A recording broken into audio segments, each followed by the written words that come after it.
want to thank you. You are the most amazing people in this continent. To have this kind of support and this kind of interest is wonderful. And we appreciate each and every one of you, and we want you to know that. And when we're talking about thanks, I think we need to know that we have some wonderful moderators. Where's Bob Sharpley? He needs to be in here, and John Stickney, that have worked tirelessly for you, and I mean tirelessly. They all have other responsibilities and jobs, but they put those aside and made this a priority. So we want to thank Shane Easler, our moderator, Andrew McGangus, John Stickney, who does not have a 10 sign because my printer died today, I'm sorry. But John is our media spokesperson. And here, joining us tonight, is the one and the only Mullen Taylor. She's an amazing woman. And we have Bob Sharpley and Ryan Hounshell, and I am Marcia Pierce. I want to thank those working the registration desk. They are doing a wonderful job, and it's a hard job, but we appreciate you guys. Thanks. We have a website. It is www.wc4rd, and it is at the bottom of your program. And notice that the extension is ORG, not COM. And we will post information on that website from time to time. You can email us. I was amazed. I got several emails in response to this meeting via the website. Let's talk about the contributions that we've gotten so that you will understand that money is essential for our success, but it is very wisely used. The food that you see over there, that didn't come out of that. The only thing that comes out of those are essential and necessary expenses. So don't think that anybody's going to Paris on your money. We're not. If they are, I'm flying with them. Palmetto Citizens, thank you. That's my credit union. Yes, donated graciously again, so we appreciate their support. Now, I also want to mention Dana Brown, who is working hard over there at the registration table. Dana sent out all of those thank you notes that you received. Not only did she put in the time and the effort, but she provided all the materials and the postage. And that came out of her own resources. So we thank you, Dana.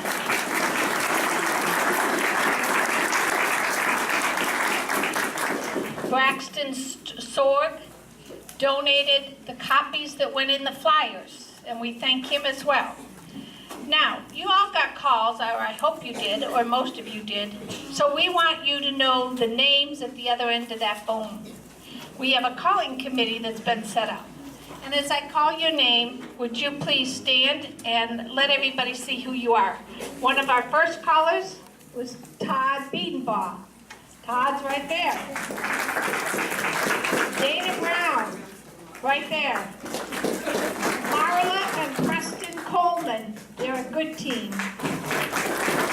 Alice and Mary Edwards could not be with us tonight, as cannot Mary and Jim Nichols.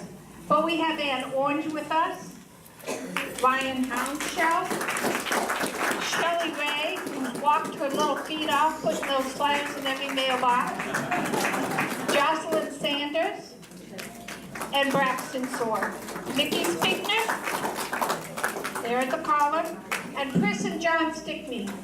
So now you've met everybody, the whole team, and we're all working for you, and we thank you for that very much, and for your attendance here tonight. Now we've got a lot to get done. We're going to get out of here by 8:30. If I have to blow the ceiling off, we will get out on time. We start on time and we end on time.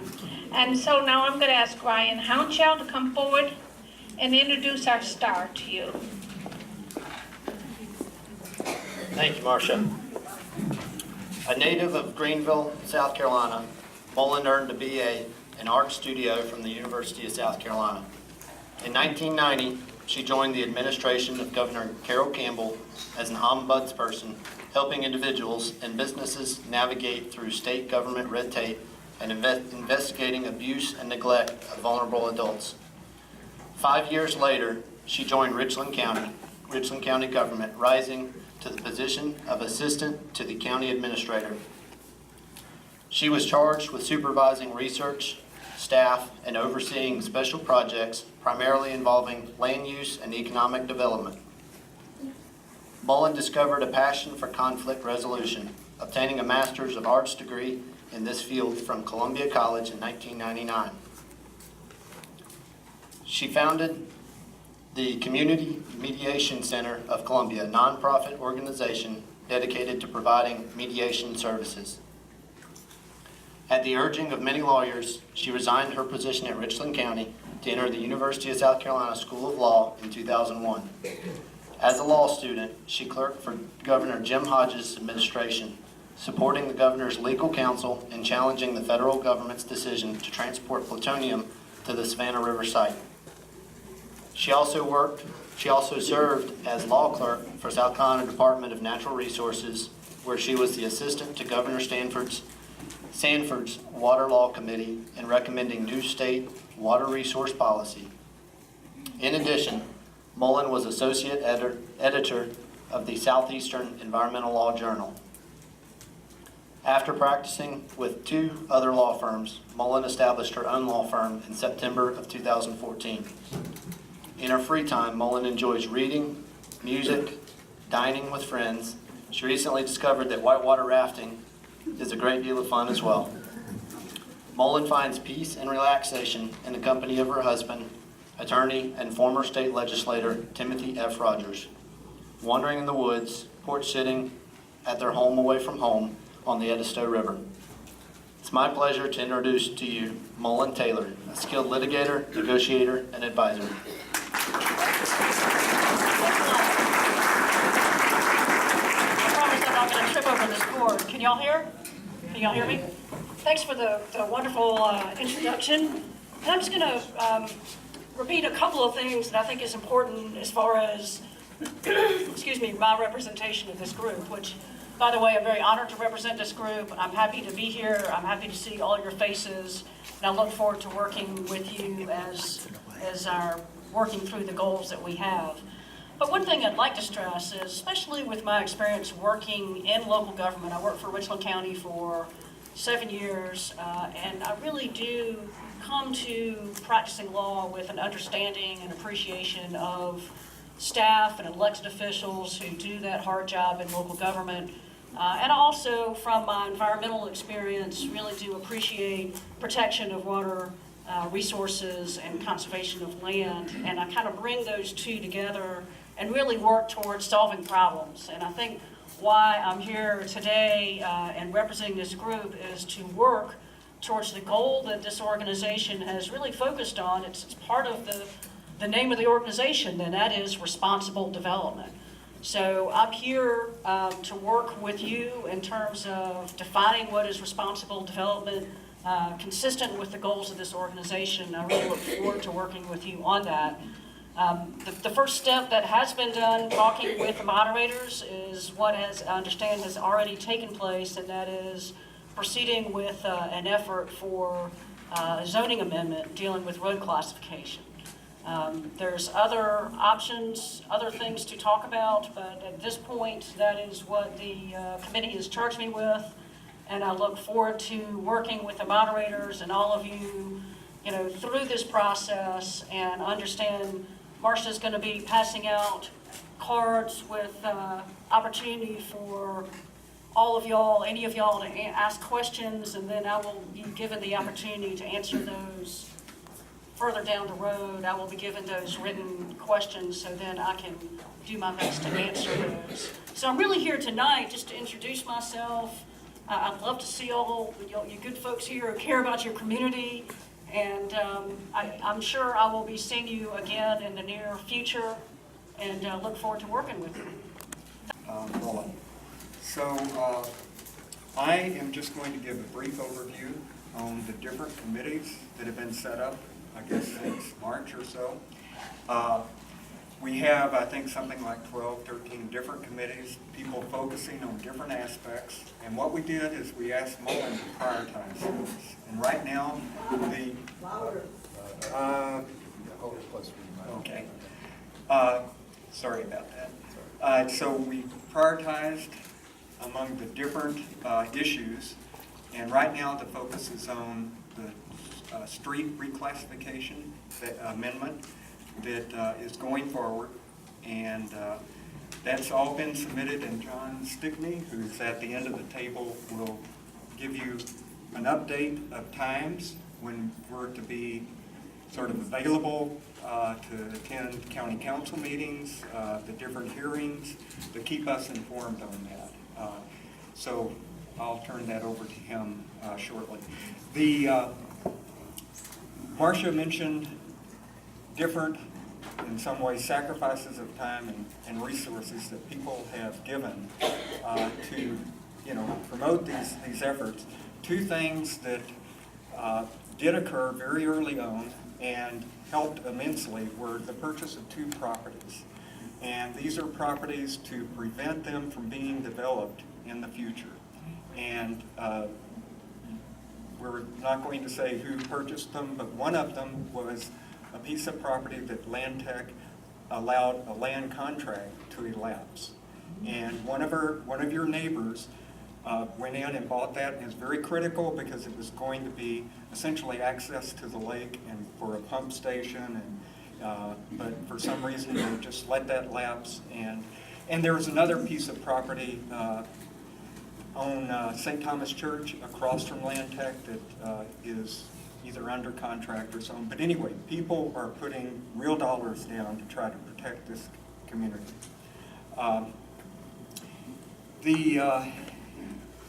There's several different committees. One of them is the Army Corps. Has to come in for a wetland study.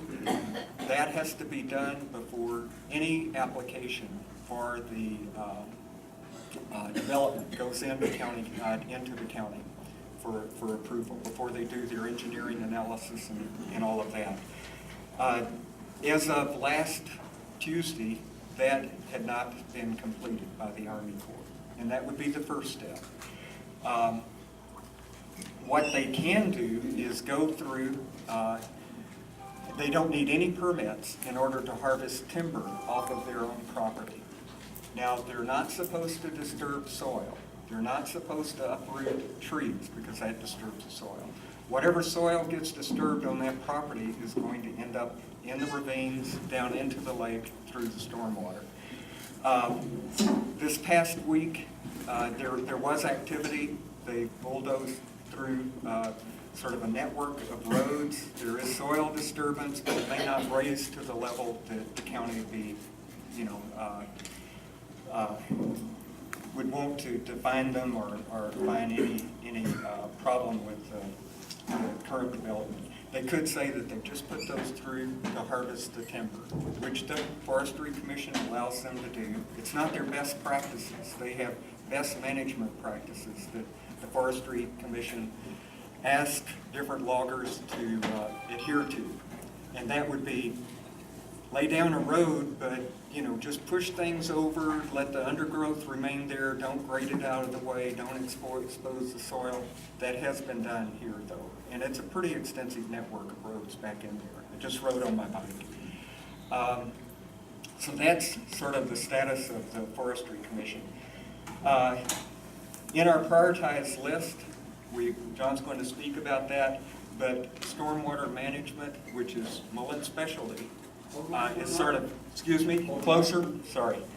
Stormwater management is her specialty, and she wasn't in the introduction, but she spoke to the South Carolina Supreme Court and won a case, and then to the U.S. Supreme Court with the Green Diamond Project, which I'm sure a lot of you heard about and was recently underwater, which was what was projected with the engineering analysis. The website, Marcia's already talked about, that's part of the outreach. The other part of the outreach is we really need the eyes and ears of the community to sort of watch the way the development goes. We're not trying to, stop anything necessarily, but we want to make sure that the developer is adhering to the ordinances and the plans that are set forth. And anybody who's built a house knows that whether the you know, the main builder is aware or not, corners will get cut. And so we just want to make sure that whatever development ends up going in there is best for this community. So John, if I could just, oh, okay, I thought That's you good. Okay. That's good. All right, you good? Yeah.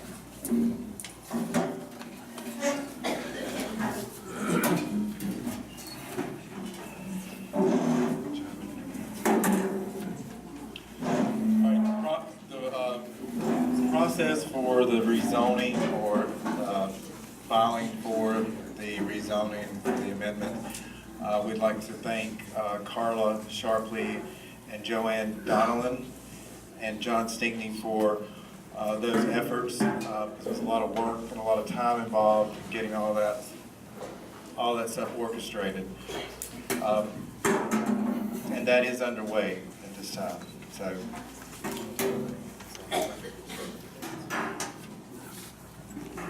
Basically what we found out, and it was a lot of Mullins research, we found out that half of St. Thomas Church Road is zoned what is called L. And Dr. Sharpley knows a lot more about that. But basically L, there's really no restrictions on construction, houses per acre. You can put a landfill, a mobile home park, commercial, residential, anything can go on St. Thomas Church Road currently from 3 Point Road all the way to Wessinger.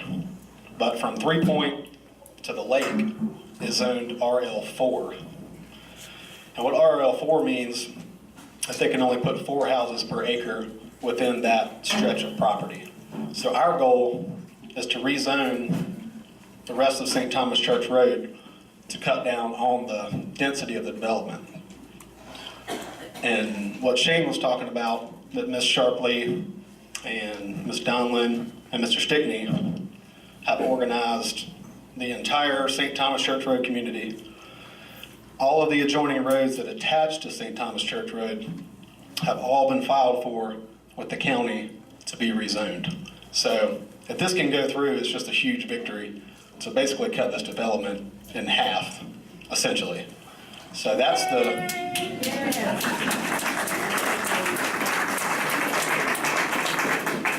the avenue that we're taking right now, and our intention for getting you here is to kind of inform you about what we're doing, why we're doing it, how we're spending our time, and this is kind of our best avenue currently. So it's been filed for, it's been paid for. Like I said, all of the adjoining roads, Limestone, Amy's Point, Overlook, Hamar, which were done personally, thanks to donations from outside sources, have all been filed for. So there's an inconsistency in zoning on St. Thomas Church Road, which is a good thing, because one of the things that they look for is errors in zoning originally, which was done back in the 80s. So we feel like it's a really strong opportunity to kind of cut down on the development. And you want to talk about the process a little bit? Yeah. Well, as far as the readings and all that. There's been a lot of people that have asked over the whole time frame that we've been working on this, what can they do to help? And what you can do to help is attend the meetings that are established right now with the council. The first meeting will be August the 23rd. And the second one will be August the 27th. But let's go back, September 27th. The August 23rd meeting is the first reading. And at that meeting, no one is really allowed to say anything. But the most important thing about that meeting is attendance. We have a full house in here tonight, and this is what we need for that meeting on the 23rd. There is power in numbers, and if you need to put it in your phone, put it on your calendar, put it on your refrigerator. We don't know what time yet. We'll get in there. 4:30. 4:30 on the 23rd? Okay. If you need to put it on your dashboard in your car. Tape it to your kid's forehead. Absolutely. Whatever you need to do. Do you have the address? We're gonna provide all that information for you. What was the second date? Corner of Highway 6 and Highway 1. On the corner of Highway 6 and Highway 1, yes. Town Hall. It's a town hall. Administration. Right. The second date again. The second date for the public hearing is September the 27th. And at that meeting, we'll be able, actually I think Mullen will be speaking on our behalf, correct? I'm in the process of having stickers made for everyone to wear. Not really sure what they're going to look like, but they're going to totally make us stand out. And everyone's going to have a sticker on. So again, I cannot stress the importance of the attendance to that, both of those meetings. So, Yeah, because it starts out with the planning commission for Lexington County as the original meeting, and nobody can voice any opinions there, but a presence is very strongly recommended because we'll have the Home Builders Association there, obviously not on our behalf. Land Tech will have representatives there, obviously not on our behalf. So power in numbers with the county council, with the planning commission, to see voters in the county there, to be opposing what they're trying to do is huge. It's really our main effort to try to rezone the roads is to have people there, people present. You can't always talk, but power and numbers are really the only thing we have at that point. Because at any, they can deny it, but there's a process that you go through in order to do that, and our presence is completely vital. This is the one thing that you can do here and now is to make a commitment to be there at these meetings. It's just the most crucial thing that we can try to get across here tonight is that it's huge, because if this road gets rezoned, I mean, we could eliminate 100 homes from this development at the snap of a finger. 200 cars, yeah, even better. So it's so crucial for y'all to be there. I know it's hard, it's a hard time to be there, it may be a hard day to be there, but everybody knows if you want to be somewhere, you're going to be there. Can I ask another question? Sure. We are on the line of Richland County. Can we attend this since we are not Lexington? Absolutely. Bring your grandma, bring your kids, bring your mother-in-law. Yeah, bring them in wagons. Several of my neighbors and myself have been supporting this for general purposes. We're from actually not in this immediate area. We're over on Old Lexington Highway. Palmetto Shores by Mungo has already gone up over there. It's high density. There's a large tract of land across the street for sale as well. Can I talk to you guys after the meeting about possibly getting that rolling too? Because it'll get another huge neighborhood full of people. Sure. And we all have a common cause here. Absolutely. They're not checking IDs at the door. I mean, whatever, I mean, really, It whatever. doesn't matter anyway, they can come. It Right. doesn't matter. Everybody can come. I mean, bring anybody you know. Get your family in from North Carolina. Yeah, I'm serious. Just bring them. If they look like voters, then they're upset about it. So But can we include that in our rezoning efforts? not at that time. Yeah, it's a whole different process in order to do that. But have we gone through everything? Yeah, I think. What we need to do is tonight we would like to have some accountability on that. I think if all of you that have been in these meetings before, we like that. So, and what I mean by saying that is Ms. Chris Stinkney over here in the blue, can you raise your hand?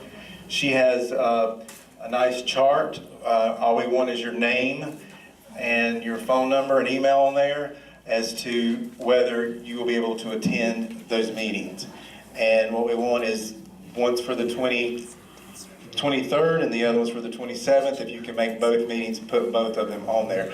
We also want to be able to ask you, if you don't do that, we want you to email us and let us know that you're going to be attending. And you can, of course, if you have the handout here with our emails on it, you can email Marcia.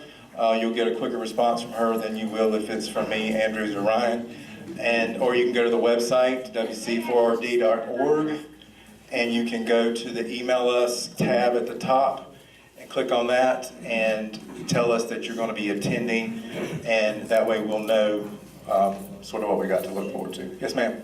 I'll be this table for August 23rd, and Carl will be over there for September 23rd. All right, sounds like a I winner. appreciate it if you sign both. You don't have to Yes, sign both, please, on your way out. You got one in Newtown Council, the new number for being installed. I think that's not true. Their term expires December 31st. Term expires December 31st.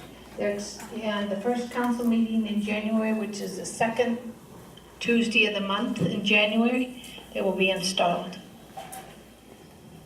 All right, out of curiosity, everybody raise their hand that's going to be there on the 23rd. All right, that's what I'm talking about. Absolutely. Do we need to put signs up at the end of the road? I mean, what, you know, balloons, I don't care, get a clown. I mean, we will do whatever we got to do. Yes, and it's very important about the email because those times for those meetings can change. I'm not going to get into that because that gets real sensitive there, but things can change. So it's going to be very important that that you stay on top of your email, you look at your email because we'll keep you updated on that, correct? Absolutely. Okay.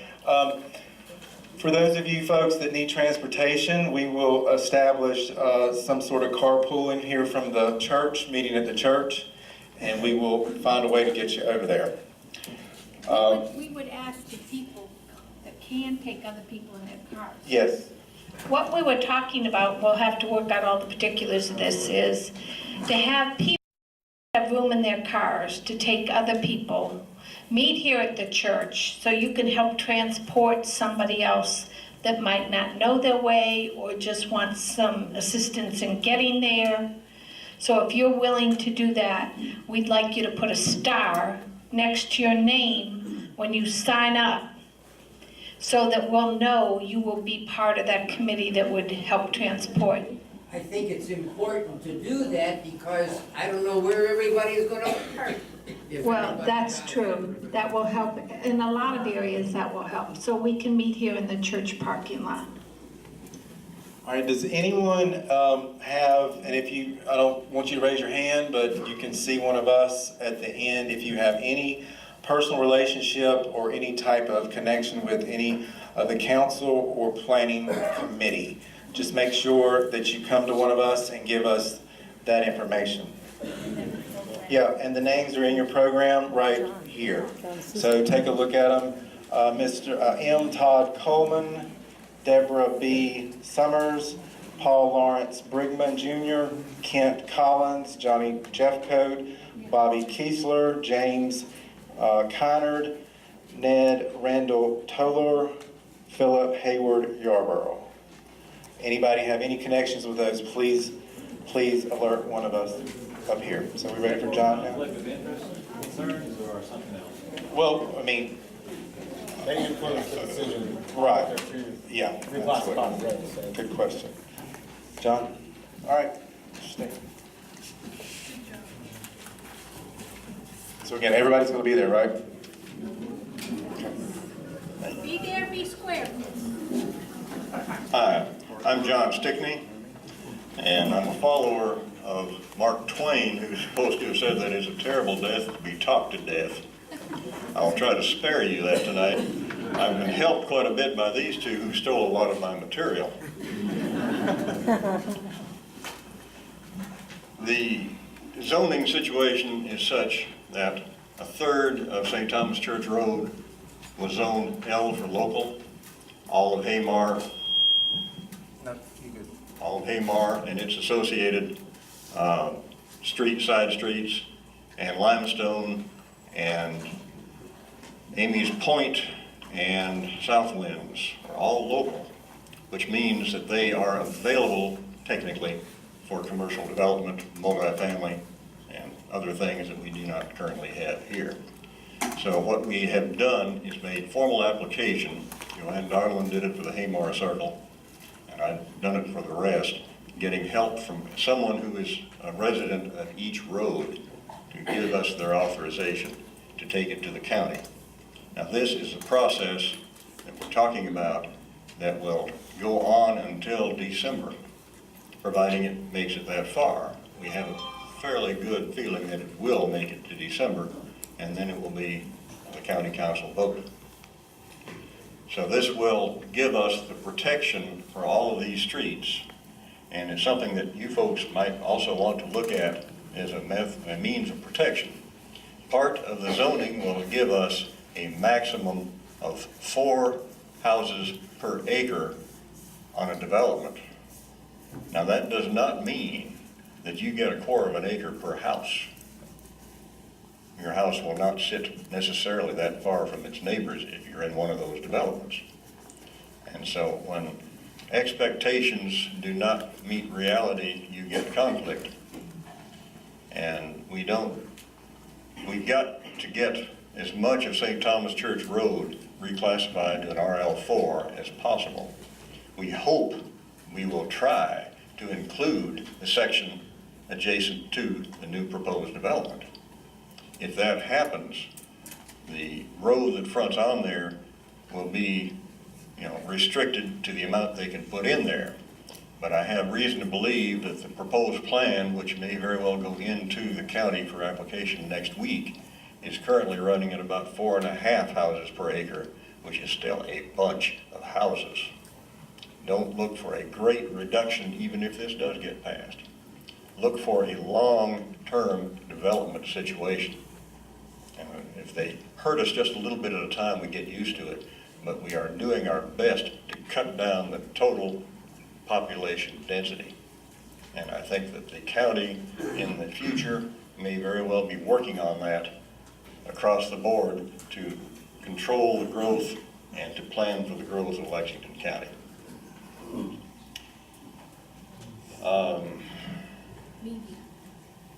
Well, media, we do not have a definite media plan at this time. When we get into the plans, we will be trying to limit ourselves to logic when it comes to the public hearing.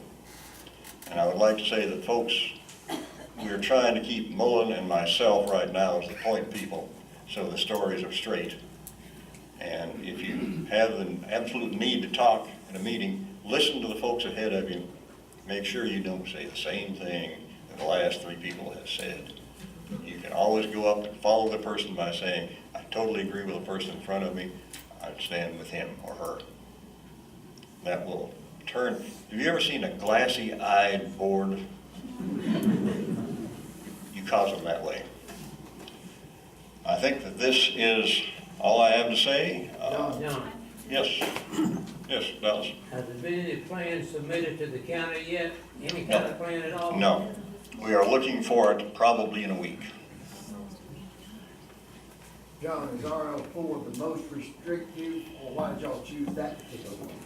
Best we could get. I want to clarify something on the plan, so y'all know.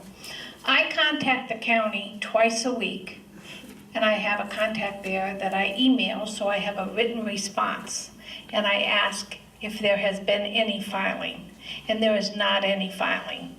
And I've also inquired as when we can expect a filing. The county has not told us that, but I have talked to people in the industry who understand a little about this, and they said it probably won't be immediate.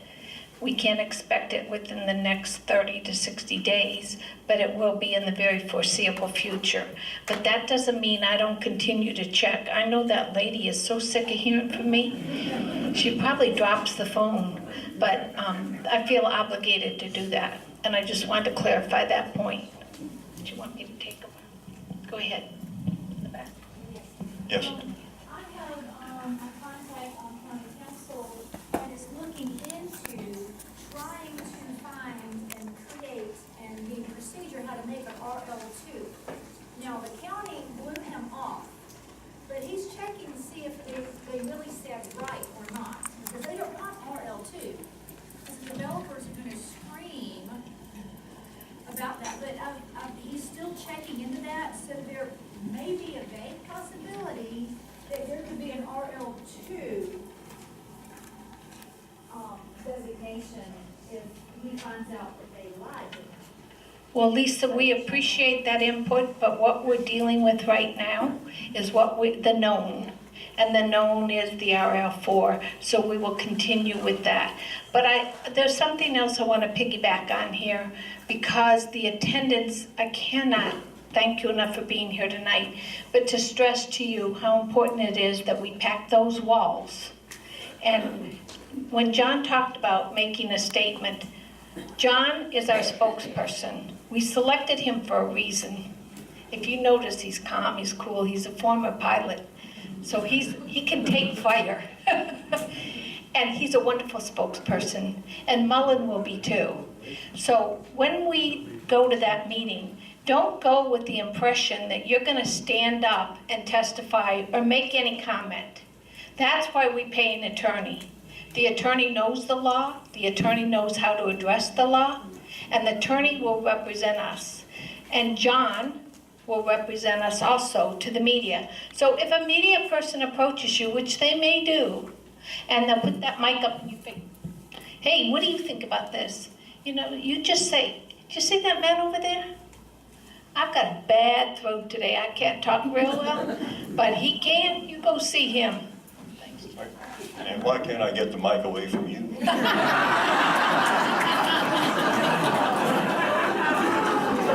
Yes, sir. How many total acres are we talking about here? I'm sorry? How many total acres are you talking about? 53. Okay, thank you. Yes. You talked about the zoning issues on St. Thomas Church and the filings to get that corrected.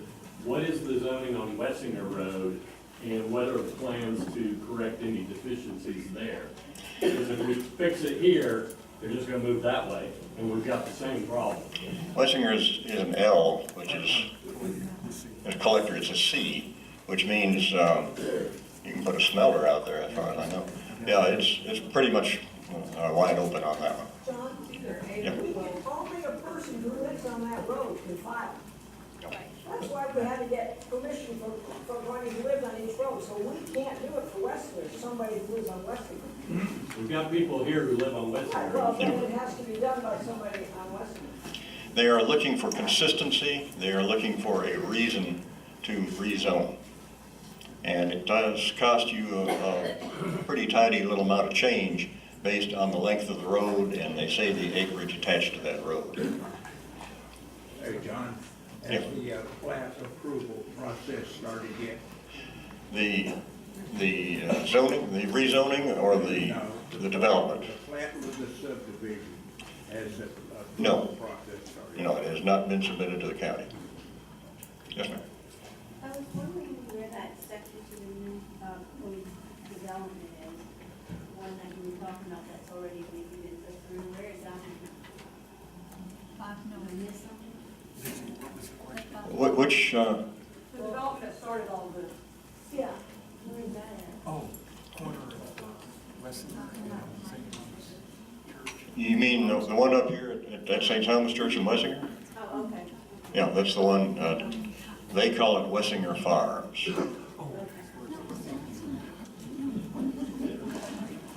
Yes, but What is the track record or likelihood of getting something rezoned after a developer has already submitted plans for them? that's a tangle. It depends whether the developer is considered to have purchase on that property, I mean purchase by having a grip on the property for reason of development. This developer has owned this property for 8 or 9 years. He picked it up before the recession. And so the county is sitting on the side, well, he's not really approached us with definite plans, so we are first in line for the rezoning. It is possible that he will submit a request for variance for either denying the entire rezoning on St. Thomas Church or on his portion of St. Thomas Church. That's something we have to deal with. Yes, Anybody done a traffic study on Wessinger? You can't get out of this place. and it won't get any better. This is something Anybody that done any traffic study? the DOT is supposed to be pulled in for a traffic study on this one. Wouldn't you think that would make a lot more sense for the infrastructure work ahead of time? It'd make a lot of sense. It's another avenue to pursue while we're pursuing this one. There is a committee for DOT and actually Todd Diedenbaugh. He stepped out. Todd Biedenbaugh is the chair of that committee, and he is pursuing that aggressively. Each of our committee chairs stays in touch on their areas of responsibility and reports back, and we meet frequently. That's why I said there's a lot of time that's gone into that. These people are fantastic. We appreciate them a lot. I have a question. Yes. I know in other cities, they have developers that come in, the city or the county requires them to do so many things to add extra road or sewer and things like that. Are there limits here as well? I mean, I know we have certain things in different counties that I've worked with that we demanded before the developer could even develop that land, they have to come in and do extended roads and stuff like that. Is there something here that way, or is there not a per se rule? There is quite a bit, there are a lot of jumps that have to be hurdled, and Lexington County has a list of items that have to be fulfilled before a developer can actually produce the plan and proceed with it. Where can I find these rules? They're on the Lexington County website, but it's things such as a storm sewer system, roads that are taken over by the county, so they have to be up to county specs as far as width and the way they're constructed. I'm talking about the existing, like if there's existing roads, is there a requirement for the developers to get them to that location or to that home? Can we, as a county, say, I want you to expand this road or widen this road or add more to it before you can do that development? Yes, that's part of it. Because the county takes over those roads and they don't want to have to, repave them, open them up, put in storm sewers. So they have to be at the beginning of the development. Part of the engineering plan is to have everything So up to once they get specs. filed, then they have to have other things. If you check our website, there are links to the county website, which will get you on down that road. One thing to keep in mind is that we're not fighting the evil empire here. The developer is in business. His objectives are different from ours. He intends to stay within all regulations and laws, and we intend to see that he does. But in the meantime, he is out to make money on a piece of land that he is invested in, and we are out to modify it as best we can to have the lowest impact on our way of life.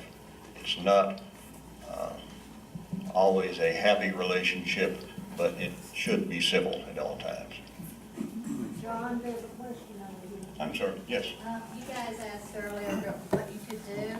If you can make the signs a little bit bigger and put the website on the signs, because I had to go by those signs and have to stop. It was real hard for me to read the signs and even read the church's name. But the website will give us a reference. Does anybody have sign making capabilities here? I'm serious. I'm serious because they're costly. We're trying to save your money. We don't want to go to Paris. And so we're trying to conserve on your funds. So if anybody has a contact that they know we can use to make bigger signs, we'd love to know it. No, but we can check into that. But we first have to figure out how to make the big sign. And then we'll figure out how to get it up. Okay. Pardon me? Buy our own signs. Our own sign? Yeah, you tell us where to get it, we'll put an order in if you're needing funding. She's volunteering. I'll post her. Oh, In my area. we welcome that. Hey, that's fabulous. Everybody help. And while we're talking about needs, could we hold up just 1 minute? Well, it's about the DOT Okay. thing, 'cause my husband. Yeah, we need you. Come on. My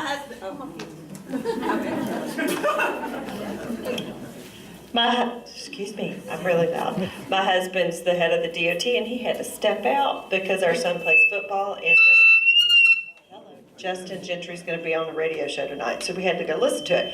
Anyway, does it help if I step behind it? Anyway, he told me to tell you that there will be a traffic study done once the development plans are put in. So that doesn't happen until the plans are put in, which hasn't happened yet. So, but he's talked to them, contacted them, and they said that once that happens, then they come in into a traffic study. Thank you. Thank you. All right, we're going to let Dana Brown come up, and we're going to talk about things that she has petitioned. Hi. A lot of you picked up petitions on your way in, and a lot of you have already filled out petitions, but one of the things that we want to do when we go to county council is to have a huge stack of petitions to take with us. We've got this so far. So we'll take petitions again from grandma and grandpa, all your kids, everybody and anybody, especially because, you know, your whole family is involved in this community. So there are, we ran out at the tables, but I did put some under what was originally the first seats. So if anybody needs a petition, I'll gather them and get them to you afterwards, but we'd like to get one per person. They're on the website also. You can download, print them off, sign them, mail them in. There's an address there, actually to change. Yeah, and one per person. So if you're a couple family, do one each, because again, that makes this huge stack. And we want to go out with the biggest bluster that we can to city council. So we are, of course, continuing to take financial contributions. You've heard that from Mullins, and she's done an awful lot of work for us. We're also continuing to pay for our studies, the DOT and wetland studies and so on and so forth.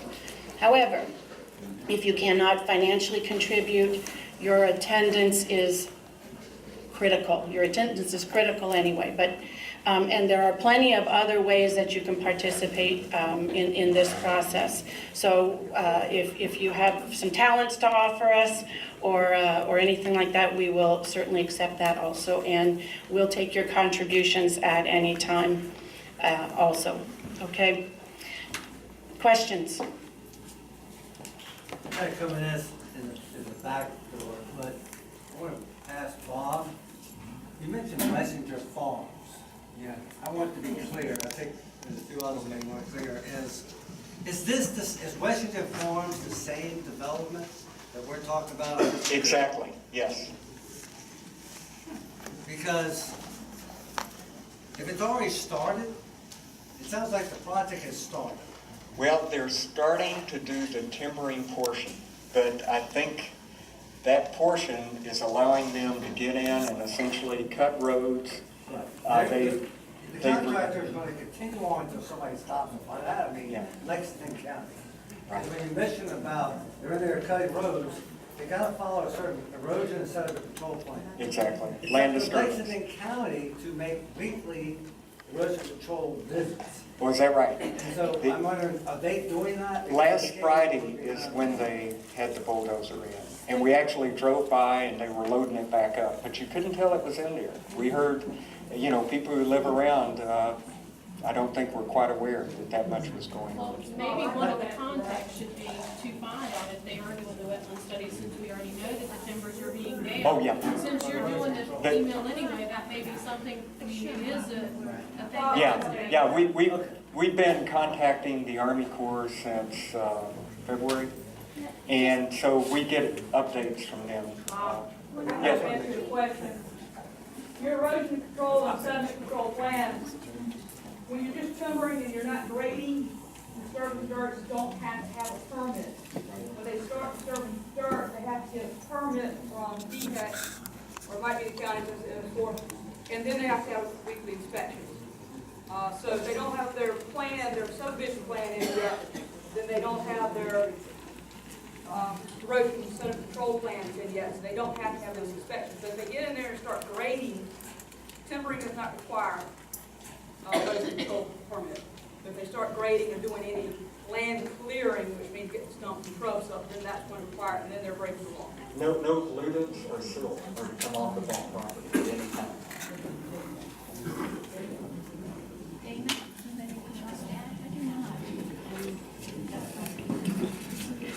Okay, I'm back here. I stole the mic back. I got it. Okay, we talk about help. We need help.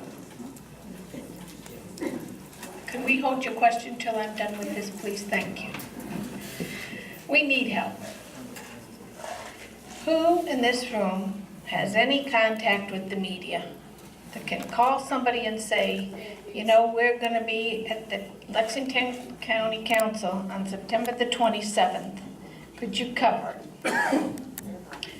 Would you please see me after the meeting so that we can plan? We made the appeal for the contacts with the town council. That doesn't mean that you have to know that person on town council. If you have a kid that lives in their district, then, you know, they can talk to him. If somebody deals with Reilly's Body Shop, you can talk to them. You as individuals can speak to anyone in the regulatory authority about anything. You don't have to be a lobbyist. You can talk about it. So please do that. Now, we mentioned earlier how we're trying to conserve on expenses. It's a budget. It's called the budget. We all hate them, but we got them. And we have to run high volumes of copies. Like for this meeting alone, there were over 1,000 copies that were run. And while my credit union has been very, very generous in donating those services, they reminded me that our data ticker is way up there. So if anybody else has the ability to run some copies, and we're talking like 500 at a click, we would appreciate if you could step forward. And then the last thing I want to mention is we've all got to keep our eyes and our ears open. So if you see a utility truck, you need to wonder, what is that truck doing? I noticed those trucks down there on the land, they had no identification on them. They were parked there and there was a trailer behind them. So I got out, I thought, I'm gonna go in there and I'm gonna see what they're doing in there. Well, I got up in the grass about this high and I had like splops on. I said, snakes. I don't think this is smart. This is not a smart move. So I went home and I waited till the next day and I said, you know, they have to eat lunch. They'll be coming to their trucks. So I waited and I went and they were in their trucks. And I went up to the first one and I said, they were in 2 separate trucks. It was hotter than blazes and they had their windows down and everything. And I said, how are you? He said, I'm good. I said, what are you doing here? He said, you gotta ask that guy. So I went over and I asked that guy. We had a very nice conversation. And he ended up telling me who the company was. They were doing soil erosion tests. I said, what does that mean? And he said, well, we want to know if this soil is strong enough to support. I said, you know, I heard that when they were building that Whispering Glen subdivision, that they were dumping construction debris in this land. Wouldn't that make that soil kind of loose? He said, yeah, that would. I said, you better look carefully. So you can be the eyes and the ears too. Besides mine, we need more. Each and every one of you. So we have the website. If you see anything, you think anything, even though you might think it's stupid, it's not stupid. Just send an email through that website and let us know. And we'll try and track it down. As I said, we have great, great committee members. They can get it done. Okay, now who else needs the mic to wrap? We have a question. 2 quick questions. One, you sent out a response where y'all sent some questions to, I guess, county council or to Lexington County. Several questions. One was on their landscaping and tree ordinances, and their response back was timbering didn't count toward. How are they? Have you started that conversation? Because in Beaufort they have tree ordinances, and you're planning a subdivision, you can't go in and timber. Yeah, what they said on the open spaces and landscaping is that at this point, it only applies to commercial subdivisions, like if a strip mall goes in, but not to residential. They have not passed that yet. The ordinance does not cover yet residential. I read through